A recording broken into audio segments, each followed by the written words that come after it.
folks, this is about max minimum on a quadratic graph. So if you're given a quadratic equation, this is a simple way of working out what's the minimum point on it.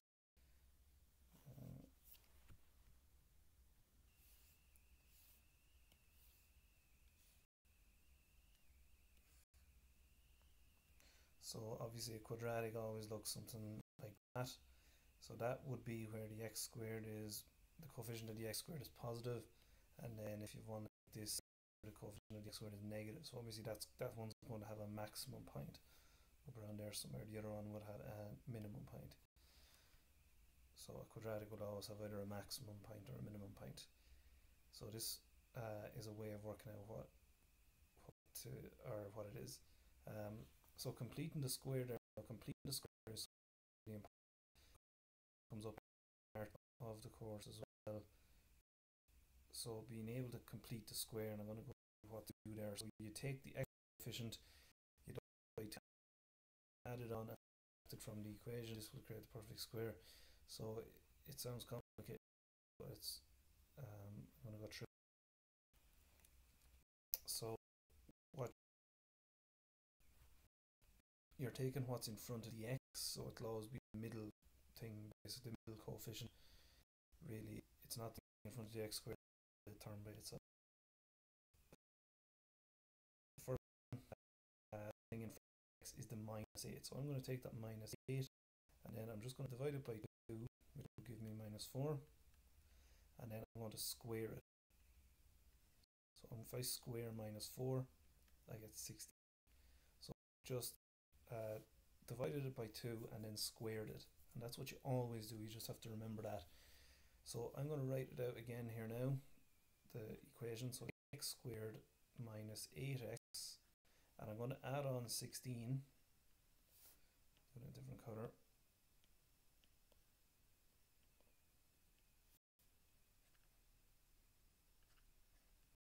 And then the plus 10 that was already in it. And then I'm going to subtract 16 as well. And it's a little trick really. So if I add on 16 and subtract 16, I'm not changing around the expression at all. But what it does is it gives me a positive, or a perfect square in there. So the square would be x minus 4, which is x minus 4 squared.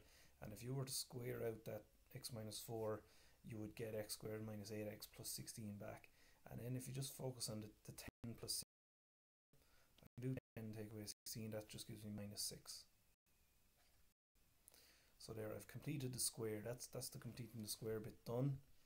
Now what you have to do is you're just reading off what the minimum point is.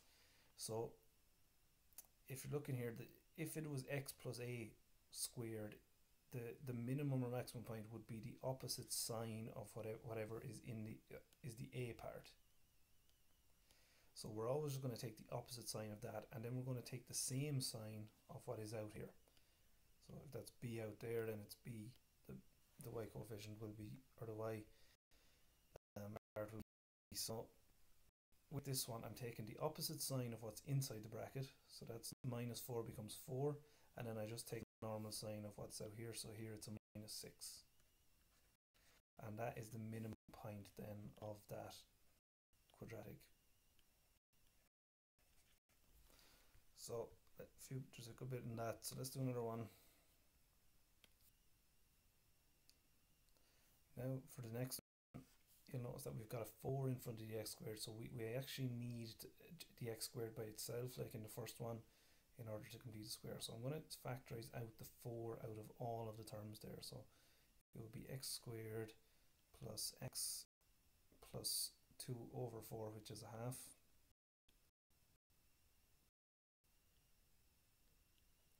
Now, in order to complete the square, I'm doing the same step I did over there. I'm taking the thing that's in front. So forget about the 4 outside now.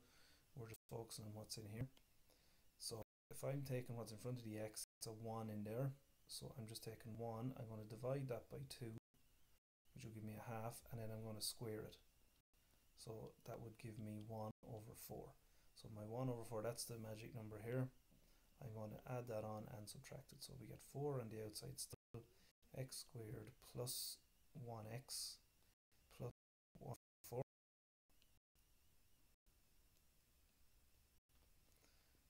plus a half minus 1 over 4. So we're getting fractions in this one here.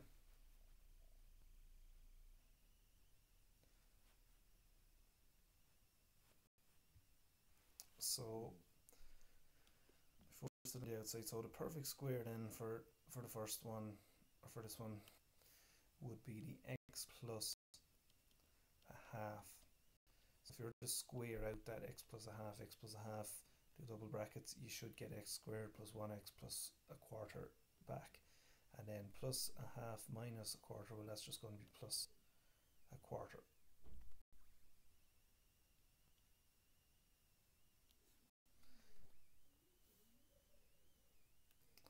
Now from here I can multiply the 4 not into the brackets, but I can multiply the 4 by the quarter that's outside, that's hanging on there. So we just get 4 times x plus a half squared plus 1. And then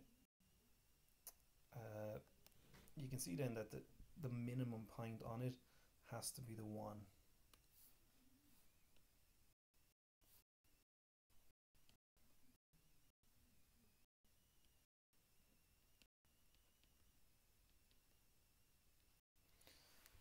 So that's the minimum point. Now we can't get the actual coordinates of the minimum point here because the 4 is on the outside as well. But that's the completing the square bit done anyway.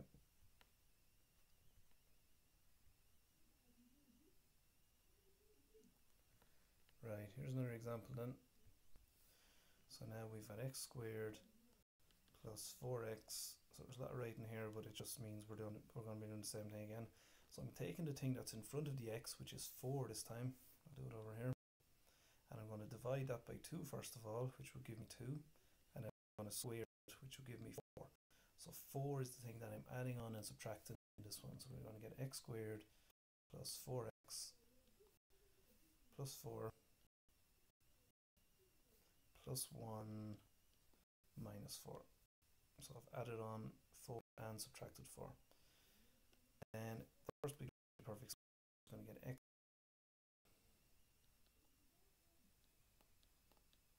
and then plus 1 minus 4 just gives me minus 3. And then we did in the first one, so the coordinates would be minus 2, and then we take normal, the sign that is there for the bit outside, so the minus 3. So we change the sign of outside the brackets, and then we leave the same sign of what's outside the brackets, which I know is a little bit confusing, but that's what we do. So minus 2 minus 3, that's the answer to number 1 up there. That's the minimum point of that quadratic. And then oh yeah, the second part actually asks us to solve it. So when it's equal to 0, so that was there. So if we do x plus 2 squared minus 3 is equal to 0. So if it be equal to 0, like it's asking us to do in the second part there, if I just move over the minus 3 to the other side, I get x plus 2 squared equal to 3. And now if I do square root of both sides, I get x plus 2 is equal to the square root of 3. And then I can just bring the 2 across and subtract it. So we get x is equal to minus 2 plus root 3, or root 3 minus 2. And that's in third form there. So third form means that you've got square roots in the answer. So that's all it means. Right, so here's a couple. If you want to try them yourself, you can. If you want to pause the video and then play it on, and I'll go through the answers.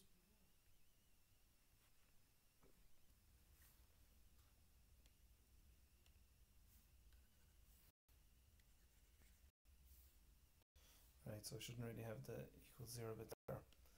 So the first one, x squared plus 4x. Well, the number you're putting in here would be, so if you take the 4, which is in front of the x, if you divide by 2, you get 2. And if you square that, so you can do this all this in your head pretty much every while, you get 4, so it'll be plus 4. And then minus 6, and then minus 4. So we're adding on 4 and subtracting 4. So we get a perfect square, then we get x plus squared, and then minus 10, and that's it then. So our point would be minus 2 minus 10. Remember, we changed the sign of what the inside bracket bit is, so the 2 there, and then we just keep the same sign of the minus 10. The second one, so it'll be, we have a 9 that's in front of the x here, so if you take 9, if you divide that by 2, you get 9 over 2, so you could call that 4.5 and go and square it, or you could just square it like that as it is, and it will give you 81 over 4. So that's what we're going to be putting in here. So x squared plus 9x plus 81 over 4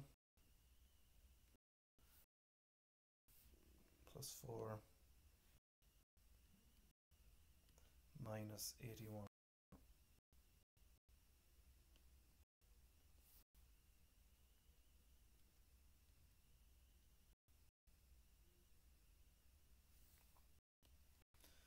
So then, so our perfect square then here is x plus 9 over 2.